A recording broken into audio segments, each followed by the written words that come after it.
Hi everyone, it's Shannon and welcome to today's video. So I am back with another installment of the best and worst cruise staterooms, and this is part 2 of the best and worst cruise staterooms on the Icon of the Seas. She is such a big ship, she needed 2 videos. So that is what we're covering today. Today we're going to be covering the balconies and below. If you haven't watched part 1, that will be the best and worst cruise suites on the Icon of the Seas. So if you haven't watched that, I'll kind of do my little spiel here. If not, you can just kind of click in the timestamps and go straight to the video. But Icon of the Seas, she is due to start sailing in January of 2024. She is almost 251,000 tons. She has 2,805 staterooms, a crew of 2,350, and expected passengers anywhere from 5,610 to 7,293. That is the reason why there are 2 videos for this ship, because she is big. There are 19 total decks, with 11 of them having cabins. This is the first. This is going to be a brand new class. This is the Icon class. A lot of new categories in this ship. And again, obviously I am recording this 7 months before she is set to set sail. So I have not sailed on her. I have not had any experience. We are scheduled to sail on her in March of 2024 and looking very much forward to it. However, we are booked in a guarantee because it was considerably cheaper to book a guarantee. I think we saved almost $2,000 to book a guarantee, and we booked a neighborhood balcony. So it looks like we could either be in the Surfside or Central Park, which I'm perfectly fine with, and kind of know where those staterooms are. We'll go over all of them, but kind of know where our worst stateroom would be if, in one of those categories. So, and I'm fine with any of those because I will be on the Icon of the Seas and I will be very excited. So the ship looks incredible. Royal Caribbean blog did actually go out there and got to do a tour of the ship as she's being built. Really great footage. I will put that in the link below, and I'll put a video up here as well. So some really great video there. And as things are getting released, just very, very excited to sail on her. So also I do have a video for 10 things to consider when you're booking your stateroom. What is your best stateroom? And these are just 10 things to consider that when you're booking your best stateroom, because your best stateroom is not going to be everybody's best stateroom, and my best stateroom may not be your best stateroom. So I just put 10 things together to kind of think about when you're trying to pick your stateroom and what's going to be important to you and what is going to make your cruise vacation better. However, if you're like us and you don't mind taking a little gamble on your location and saving quite a bit of money, do a guarantee, and then just kind of know these videos can be helpful to know where you could end up. Because when you book a guarantee, you want to know what the worst location is and making sure you're okay with that. But again, the worst location is still better than being at home because you're on vacation and you're on a cruise. So with that, let's go ahead and get started with the best and worst cruise staterooms on the Icon of the Seas. Okay, so we are back on cruisedeckplans.com. You can also go to cruisestaterooms.com, and I'm going to go down to a Royal Caribbean. Click there, and then I'm going to go to the Icon of the Seas. So here you'll have all the different categories. You can look at pictures. Now, once the ship gets sailing and people start submitting pictures, then you'll be able to actually see cabin pics.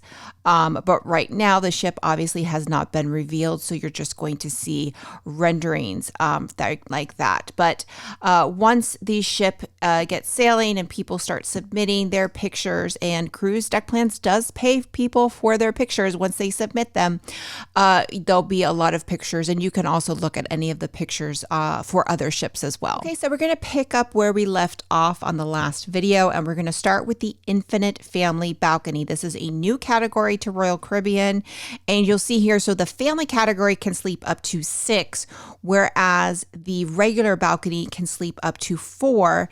The family balcony is 285 square feet, and the regular cabin is 200 square feet. So just keep that in mind. You get an extra 85 square feet. Don't know if I would personally squeeze 6 people in, but I know a lot of people probably will. So we'll take a look at the stateroom here, and here is the rendering. Really cool bunk beds. Love that the kids have their own space. It looks like they have a lot of storage, some stuff that they could write. Private ocean view, infinite balcony, separate alcove with bunk beds for kids, split compartment bathroom, Scrabble on the wall for more family fun. Accessible options are available. So there's all the information here. So these are on, you'll see there's 78 staterooms. They all look to be the same size, so no special staterooms there, but you see they have 9, 10, and 11. So going back, we're going to show you here. There they are. So just like what I mentioned in the previous video, if you didn't watch it, I love being close to the elevator. So here, I'm going to choose as close to the elevator as possible. So they all look to be about the same size. So you have decks 9 and then deck 10. Now this is the handicapped accessible, so this one is going to be larger. However, you obviously have to have a need for it. So that one is going to be larger, but all the other ones are the same. And then you have deck 11. So of these 3 decks, I would choose deck 9. For the simple fact that it is 1 deck up from Central Park. So you would be around here, you would use these elevators or stairs, and you could be very close to Central Park. You've got Park Cafe in the morning for coffee. At night, you're close. Just, it's a really great area. So I love being that close to a public area. So that would be deck 9. Because if you go to deck 11, the next deck up, 12, there's nothing on this side. Deck 14, there's nothing on this side. You don't get anything public spaces until deck 15. So of these 3 decks, I personally would choose deck 9. With that said, I would prefer to be as close to the elevators as possible. So if only on deck 9, let's say 9, 3, 16 was available or 14 was available, but on deck 11, 294 was available, I would choose 11 294 because I take preference over being closer to the elevator rather than which deck I want to be on. But again, I think these are amazing stateroom categories, and I think this is a great new category for Royal Caribbean. Okay, next up, we're going to look at the infinite balconies. These are the regular infinite balconies. Again, still a new category. Now you'll see that they have a Central Park view. We're going to go over those separate, but first we're going to go over the I1 and I3 category. These are all on deck 9, 10, and an 11, and you'll see that the I1 is just centrally located, whereas I3 just is a little further back of the ship. So let's take a look at the Infinite Ocean View balcony. Again, a new category for Royal Caribbean. Extended seating area, private ocean view, infinite balcony that allows you to expand your indoor living space or invite in the sea breeze with the touch of a button. And there are a couple accessible options. These are 200 square feet with a balcony size of 50 square feet. But obviously, if you close it, it makes the room feel larger at 250 square feet. So we're going to go to decks 9, 10, and 11, and they're all pretty much the same. So you'll see here, these are the I3. They're a little bit further back, so much further back from the elevators. I personally would try and choose I1. However, if there is a significant difference between I1 and I3, I would walk. If it's a couple $100, if it's $100 or $200 for the course of a week, then I'm going to choose I1. But it could sometimes, if you're a family of 4, it could be a difference of $500, $600 or even more to just get more centrally located. So for that, I'll walk, right? To save a couple $100, because you're going to get the same living space. You're just going to have to walk a little bit further. So here you have deck 9. And then we'll look at deck 10 and then deck 11. So those are the balconies right there. Again, the least desirable are going to be the ones back here, just because you're going to have to walk more. These aren't too bad. I think if you can get one of these and be a little bit closer, you're not that bad. So those are the I3s. And now we'll look at the I1s, and you'll see here they kind of go from the elevator to the elevator. So pretty much on decks 9, 10, and 11, they're from elevator bank to elevator bank. Again, personally, I would try to choose to be close to the one near the elevator. Rather than being midship, I would try and be as close to the elevator as possible. Not everybody feels that way. Some people want to be midship. That's a personal preference. But that's just me. You do see that the handicapped accessible are the ones on the forward on all 3 decks. So you'll see them there on deck 10 and then again on deck 9. Now, 9166 and 9566 appear to be just a tad bit longer. I don't know if that's just accurate or not, but it could be that they're a tad bit longer. I do prefer, of the 3 decks, I would prefer to be on deck 9. So if I could get 9166, this would be perfect. But other than that, I don't think there's going to be much of a difference. Now, which one? Let's say you have, your pick of the ship on these.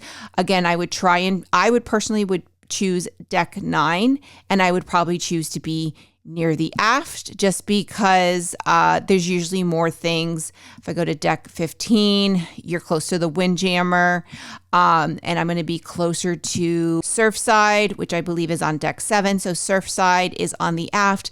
We have kids, or we have a kid, so I would want to be close to Surfside because we have kids. So if that's the case, I would choose to be near the aft. However, if you don't have any children and you want to spend a lot of time at the spa, let's say you have the thermal suite pass, then you might want to choose deck 11 because the Vitality Spa is on deck 12.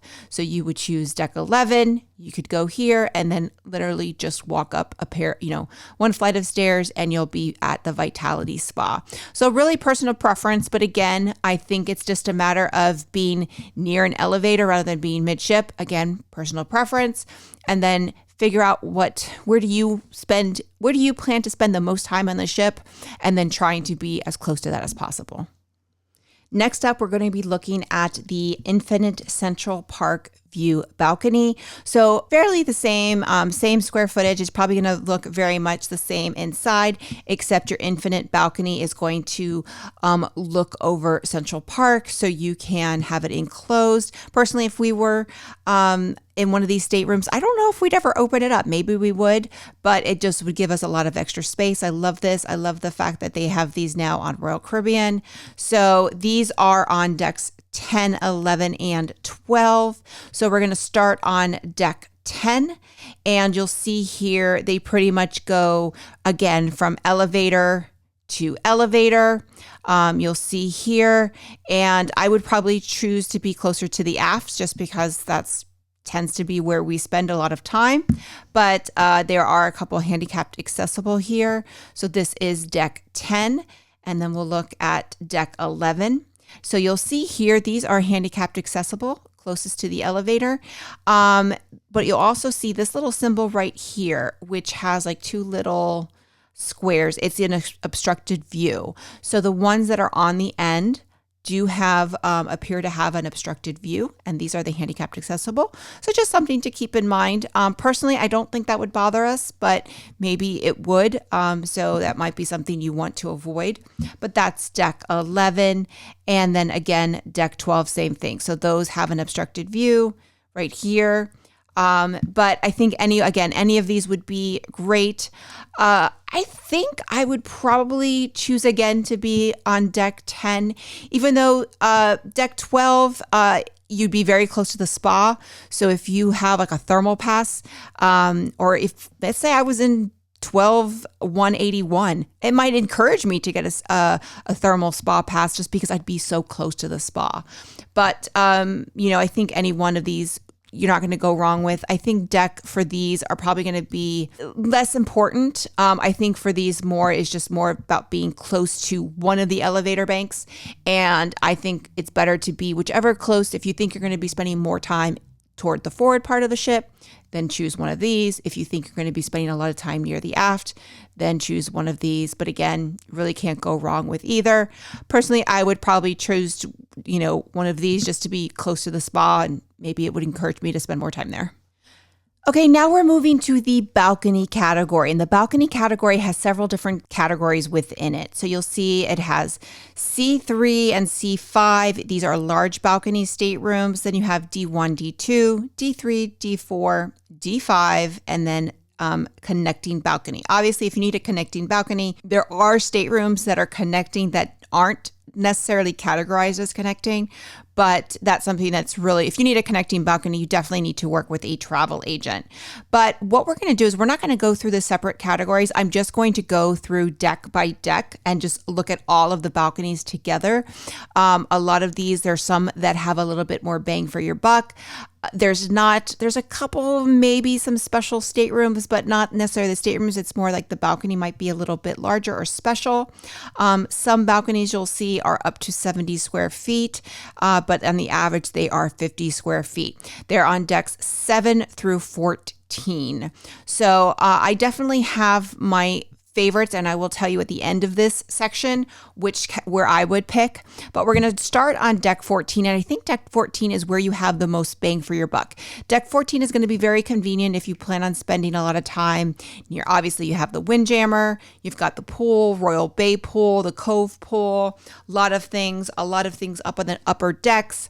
So you will be very, very close to a lot of things if you are on deck 14. Deck 14 also has a couple that are some more bang for your buck. Here, these are going to look to have larger larger balconies, but you're not going to be paying for it. It's not categorized as the large balcony, but they do appear to have the larger balconies.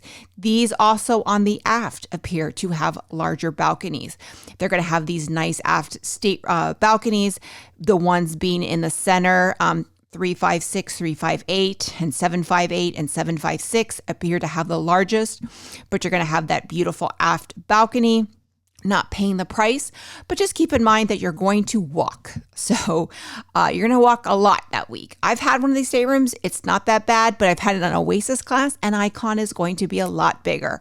But those are the staterooms that are probably going to give you the most bang for your buck, because those are the D3 and D4 stateroom category, and you're going to be getting a larger balcony. Then you have the D1 and D2. There are some handicapped accessible here. These are obviously more central from elevator bank to elevator bank. And then you have the two right here are going to look to have a little bit of a larger balcony, but aren't categorized as a large balcony. But if you go to 14162 or 14562, you're going to be very, very close. You just one over, and you're going to probably be saving a little bit of money, being very close to the elevator as well. So deck 14 probably has the category or the staterooms that will, give you the most bang for your buck. But, and then also you'll be close to a lot of the action, which is just on deck 15. And then obviously the Vitality Spa and Vitality Cafe. So that's deck 14. Moving on to deck 12, the same thing. You have a couple here that have the larger balcony that's not categorized. So I would not choose this one. I mean, if I got assigned it would be fine. But, it's just a far walk all the way at the front of the ship. You'll go down. You do have some D5 staterooms right here. But, again, you just kind of see what's available and what the location is. And then you do have some here. Now, these are categorized as large balcony. So if you looked on deck 14, it's the same staterooms, but you're not paying for the balcony space. But on deck 12, you are. And then you have 4 aft staterooms, again, that are categorized as large balcony. So deck 12 will probably be, you're one deck below. So it's going to be quieter than deck 14. And you won't have an issue with sound, but you're still close to the action on deck, which is just 2 decks above. Going down to deck 11, we'll start at the back. So here you have the C3 and C5, which is the large balcony. Now D5 right here looks to be a little bit smaller. So but again, you're gonna walk for those. And then the rest of the staterooms are all the way towards the front. These are 4 staterooms I would probably not choose. If I had my choice, these would be not the ones that I would choose. Going down to deck 10. Now deck 10, same thing. Probably wouldn't choose these 4. Nothing wrong with them, but they're just really far forward. However, there are some connecting ones if you need them. And then going to the back, same thing. You've got D5, so that could save you quite a bit of money. As far as C3 and C5 are probably going to be a little bit more expensive, but it's going to give you a little bit more of a balcony space. Then we're going to go to deck 9. Deck 9, same thing as I mentioned with deck 10. And then going to the forward, and you have a couple forward here. These are all D5. Again, these are ones that I personally wouldn't choose. Then you're going to go to deck 8. So 7 and 8 are where the majority of the staterooms are, and pretty much they're from forward to the back. And you'll see that there's just all these different categories within. So you'll see some that have large balconies. They're kind of spread. So if you're getting a large balcony, you really like a large balcony, you might want to try one of these that are toward the front. You're going to get that larger balcony, but still be not all the way far back, and you'll be close to an elevator. I personally don't care for a large balcony, so it's not worth it. The walk isn't worth it for me, but it's really, preference. Now, deck 7. Deck 7 is where I would want to be, and deck 7 would be where my preference is, and I would prefer to be around this area. So here you have some connecting. You got a D5, so this would probably be 72, 76. That's probably where I would want to try and choose. It's D5 category, going to be probably one of the cheaper categories, right near the elevator, and then you're really close to Surfside. So you're on the same deck as Surfside. You're just convenient to everything. This is, I think, where families with kids are going to be spending a lot of time in the Surfside area. So that's where I expect to send. And then going down to deck 6 is where Adventure Ocean is, and Playmakers. So I guess this is now the Royal Promenade. So deck 7 is where I would want to be, because then on deck 8 is also the Central Park. Now, if you like Central Park and you plan on spending a lot of time in Central Park, then maybe you want to be on deck 8 and you don't really care for Surfside, then maybe deck 8 is where you'd want to be. So I think 7 and 8 are probably it's where they put most of the staterooms, but I think these are probably also very ideal for a lot of people. Personally, for me, with a mom as with a young child who loves and pretty much lives in Adventure Ocean, we would prefer to be on deck 7. Probably just try and go for the cheapest stateroom, which would be most likely category D5. 72, 76 would be our ideal, just so close to the elevators. Next up, we're going to the inward facing balconies on the Oasis class. This was the neighborhood balcony class. So we're going to start with the F1 and F5, which is the Central Park balconies. So you'll see here, private balcony overlooking Central Park, 196 square feet. So just a little bit smaller than the Infinite ones. But you have a balcony, you can't make that an extra living space, obviously. And then here you kind of look at the rendering of Central Park. So you'll see here, these are the Infinite ones. So you'll see the ones with the green, those are the Infinite ones. And then the ones up here are the ones with the balcony. So it's only one deck and you're at the top of Central Park. So just keep that in mind. But these are on deck 14. So we'll go to deck 14 and you'll see here, they're all here in the middle. So from elevator to elevator, again, personally, I just want to be as close to the elevator as possible. So I wouldn't mind, forward or back. I would probably prefer to be closer to the aft. These aren't as close as, let's say, these. So if, let's say, the closest one was 14,239, but 14,183 was available, I choose this one just because it's closer to the elevator, even though it's not my preferred elevator. But again, these are the Central Park interior balconies. Next up is the inward facing balcony Surfside. So this is the Central Park view, but it's going to be very similar. It's just going to overlook Surfside. And you'll see here, these are on decks 9, 10, 11, 12, and 14. And they don't appear to have any special staterooms in this category. However, location is going to be key because these are all on the aft. So the closest ones are going to be near the elevators, whereas these are going to give you a very far walk, but you'll be closer. You'll probably have a better view of the ocean from here. Personally, the walk isn't worth it.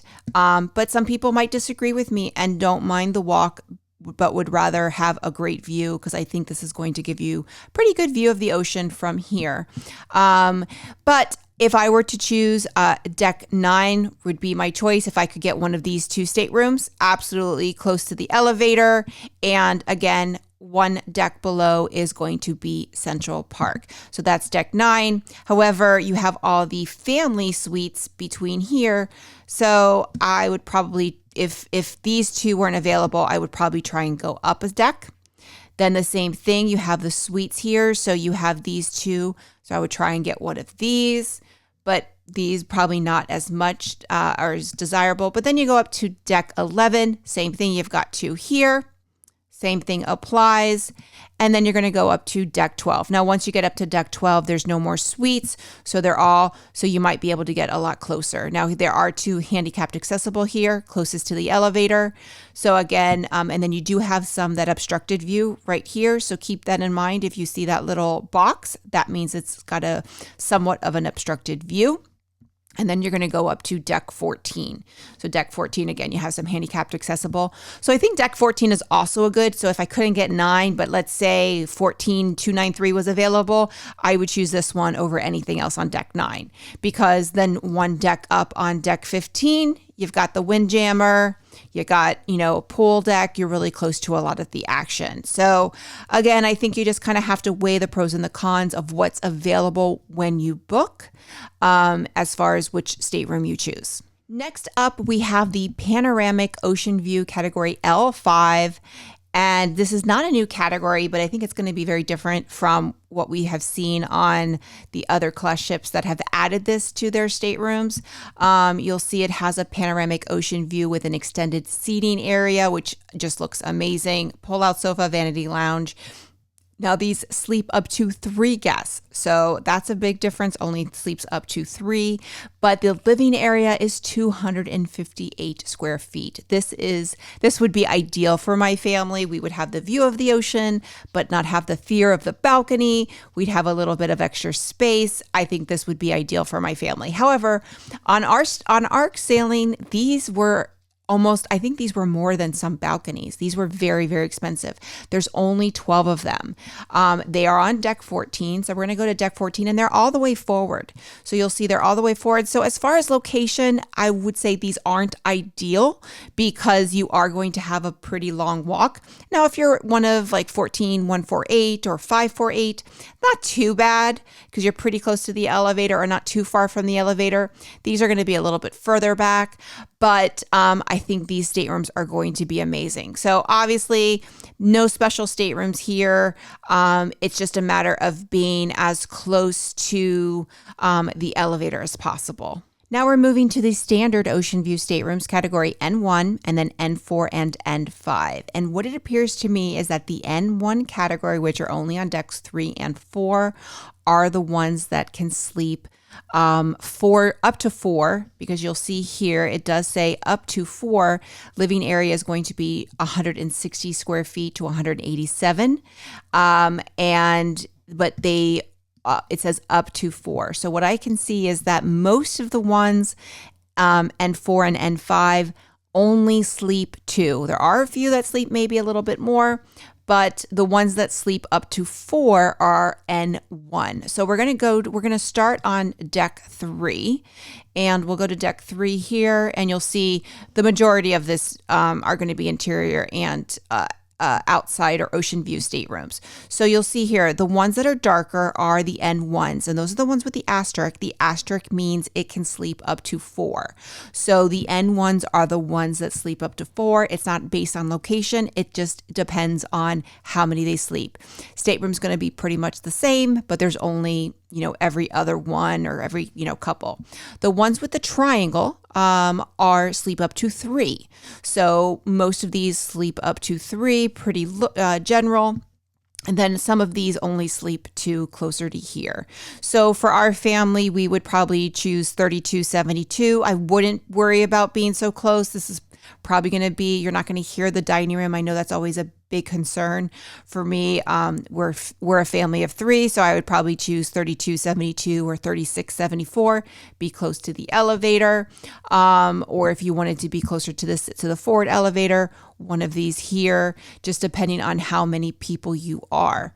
Moving up to deck 4. See deck 4.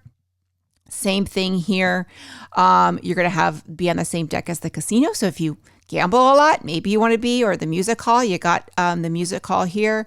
Look at the rendering of the music hall. I remember this on the Odyssey. It was very, very popular space. So again, if you plan on spending a lot of time here, that might be a great deck, an ocean view. But again, the end ones are the ones that sleep up to 4. And then you have the little box here. That means it's going to have an obstructed view. So again, there's some handicapped accessible, but it just depends on being close to the elevators. Then we're going to go up to, I believe, deck 7 was the next deck. And then at this point, they're pretty much just all forward. So all the ocean view above deck 4 are going to be all the way forward. So you see here, there are a couple, none of these sleep 4. So these are only sleep 2 and 3. And you'll see here, there are some that sleep 3. These appear to be some of the larger ones, and that's probably why they sleep 3. So if you are a family of, if you're just a couple, then maybe try and get one of these, or 7120, because it probably is a little bit longer. I do think these might be the ones that are 187 square feet as opposed to 160, just a guess. Not ideal location because you are all the way forward, but you're going to be saving quite a bit of money by staying in an ocean view. Then you have just these 2 here, and then you'll see these just sleep 2, and then going to deck 9, going all the way forward. Now deck 9, you'll have these. Now all of these are going to, from here on forward, are only going to sleep 2. Now these tend to be pretty long, and they give you a little bit of extra space. But again, you're only going to be sleeping 2, and you're going to have a long walk. I personally, if I were trying to get into this category, I would try and choose one of the ones on decks 3 or 4. But if you do want a little bit more space, these might have a little bit more space. We just don't know until we see them. Deck 10 is going to be very similar. Again, these could be a little bit longer. These 2 right here, I would say 10106 and 10508 appear to be a little bit on the larger side, so as far as longer, as well as these 2. Going to deck 11, same thing here. I would try in the middle. I would try and maybe get the middle one, or these ones on the side. But again, these are only sleeping 2, and that's it. So as far as the ocean view, I think the best bet is to go to deck 3 or 4.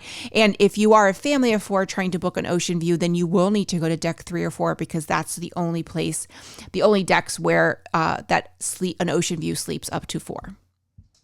And now it leads us to the interior stateroom. So as you can see, interior has quite a few categories. So we're going to start with the easiest category, which is going to be the Surfside Family View Interior.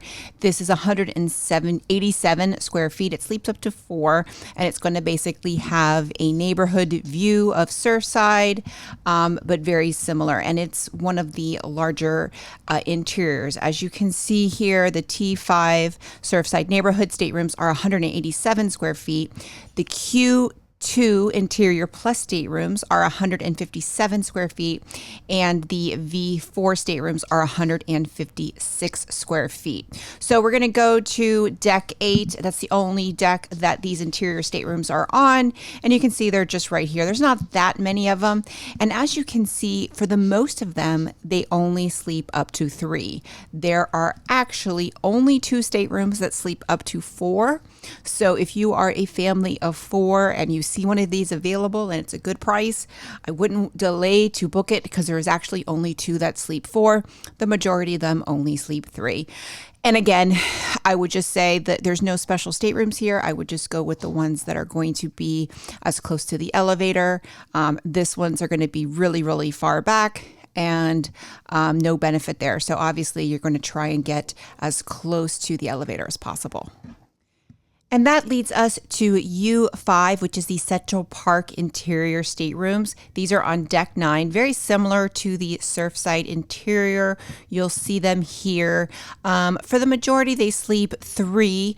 There are a few you can see here that they do sleep 4 that have the little asterisk, and then there are a couple that do have obstructed views. Very, very central. So very, obviously it's Central Park, so it's going to be very central. I think for these, if you don't mind an obstructed view and you just want to be close to the elevator, then one of these or here.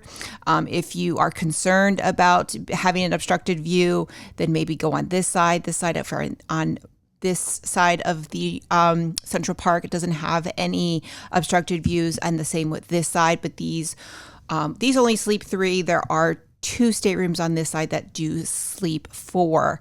So again, I would think like for our family, we would want to be towards the aft. So we would try and pick one of these staterooms. But if you like being forward, you might want to pick one of these. But again, very central. You really can't go wrong with any of them. And finally, we're going to go over the last 3 categories of interior. That is the spacious interior, which is R3 and R4.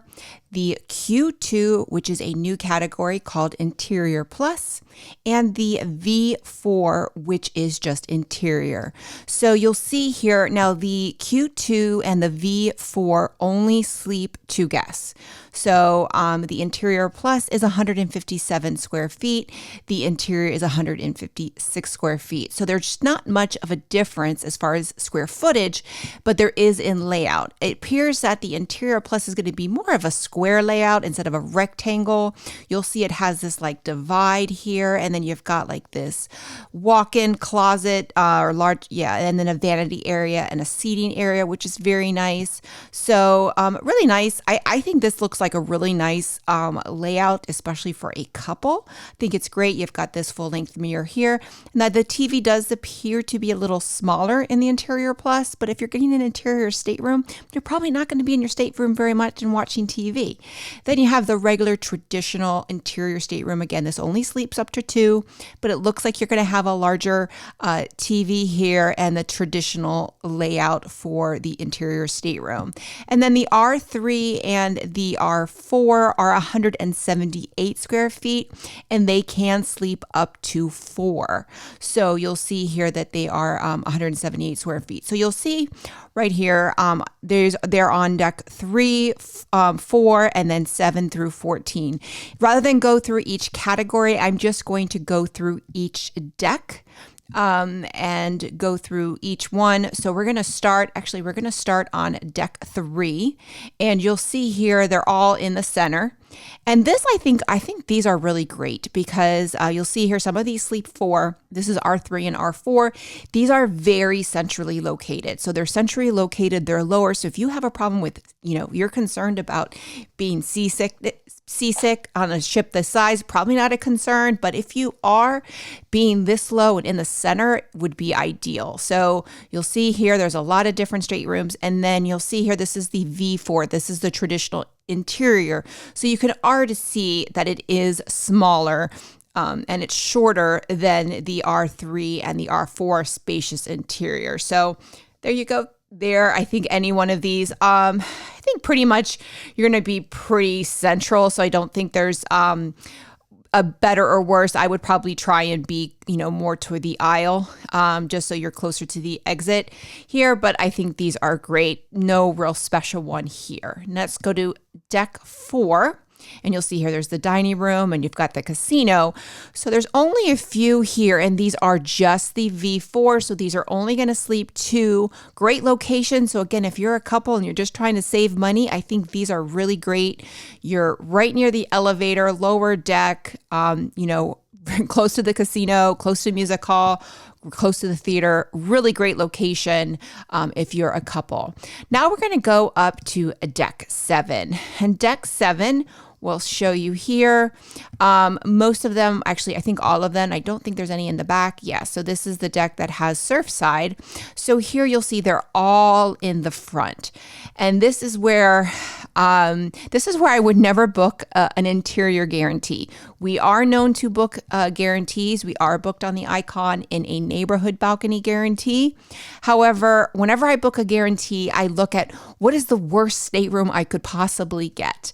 And, I think one of these staterooms is going to be probably one of the worst staterooms you're going to get because it's just so far forward and it's going to be a long walk anywhere you go. And if you want to go to the aft, you got a long walk. So, again, the worst stateroom on this ship is still going to be better than being at home, but I would take that in mind. There are a couple handicapped accessible here. So I think with these, you'll see there's the Q2 here. I think the Q2 is a very unique stateroom and I do like the layout of it. So I think one of these staterooms, again, just trying to be closer to the elevator. Then we're going to go down to, or up to deck 8. Same thing here, same type of situation. You've got a couple different options, the R3 and R4. However, there's only a couple that sleep 4. The other ones sleep 2. There's a couple here. There's one here that sleeps 3. So that's really far forward. So again, just trying to stay over in this area. I don't think I would want to be over here. And now we're going to move to deck 9. So deck 9, we have some interior. So you have 2 right here on the side. And then again, you still have a lot forward. So here is a V4 traditional interior for if you are a couple. Great stateroom, really right next to the elevator. I wouldn't worry about noise. I don't think that would be an issue. Very, very convenient. And then you also have some R3 and R4 here. So you do have a couple that sleep 4. So again, trying to kind of stay toward the bottom half of these. Now there is a handicapped accessible here, the V4, really close to the elevator. So very, very convenient if you need a handicapped accessible stateroom. And that's it for deck 9. So then we're going to go up to deck 10 and then you're going to see it's going to be very similar. Very similar staterooms here. You do have 2 large staterooms here. These are handicapped accessible, traditional interior, and then you do have a couple R3 and R4s that do sleep up to 4. You can see them here. So there's a lot of opportunities if you're trying to save some money. But again, I would try and stay towards this side, the bottom half of this, and we'll see if there's any other staterooms, and I don't think there are. Moving up to deck 11, we'll see here, you've got the 2 Q2s. Now these are all the way forward. Again, I personally would not, willingly book these. But you might get assigned this if you book an interior guarantee. So know that when you're booking, you do have 2 handicapped accessible right here. Now on a regular interior V4, this one is great. Really great right next to the elevator. And then these are pretty good too, the Q2s. These are some great Q2s. And then a couple R3s and R4s. And then you do have an R3, R4. I believe this is an R4, so it sleeps 2. But it's very central ship, right? It's very interior. It's really close to Central Park. So very, very convenient to have that in the middle of the ship. It's kind of like that little standalone stateroom. Then we're going to go up to deck 12, and the same thing, you have another similar stateroom right there, 12 to 11. Again, this one only sleeps 2, and we'll go up, and then we just have a few interior staterooms. Again, these are really far forward unless you really want to be close to the spa. Don't necessarily would recommend these.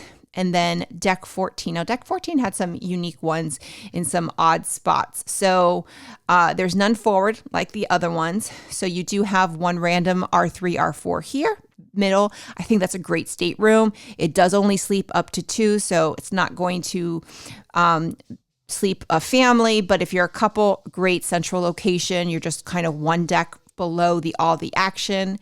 And then you see some back here. Now, these are really far back in the aft, and only one of them sleeps up to 3, 14743. The rest look like they only sleep up to 2.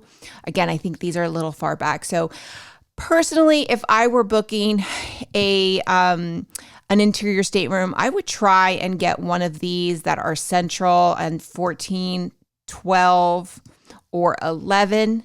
Obviously, that would be if we were only a couple. Otherwise, I would try and go to deck 3. I think deck 3 or deck 4, just being very central. If you're trying to save money, I think that's ideal. So deck 3 or deck 4, I think, you got 4 here. If you're a couple, I think that's great. But if I were booking for my family, I would book one of these staterooms right here. And that is it. Those are my best and worst staterooms on the Icon of the Seas. Okay, and there you have it. Those are the best and worst cruise staterooms on the Icon of the Seas. I'm so excited to be sailing on her in March. And I'm also excited, this is very exciting to know where we will end up, because the last time when we were on the Oasis, we did book an ocean view balcony. And so we knew we were going to be in Oceanview, we just didn't know where. This time we don't know if we're going to be in the Surfside Surfside balcony or a Central Park balcony. We did book a neighborhood balcony, so we could be either or. We've never, obviously no one's had Surfside, but we've never been in a Central Park balcony, so very excited for that. Actually, I kind of think I would prefer the Central Park, because I think the Central Park has like that infinite balcony, which I think would suit our family really well. But I don't know, we could end up anywhere. So it really just depends on, the luck of the draw, but it's kind of fun to kind of wait. We probably won't find out until closer to our date, but it's very exciting. But with that, if you like this video, click like, click and subscribe. That way you get a notification every time I post a new video. Bye everyone.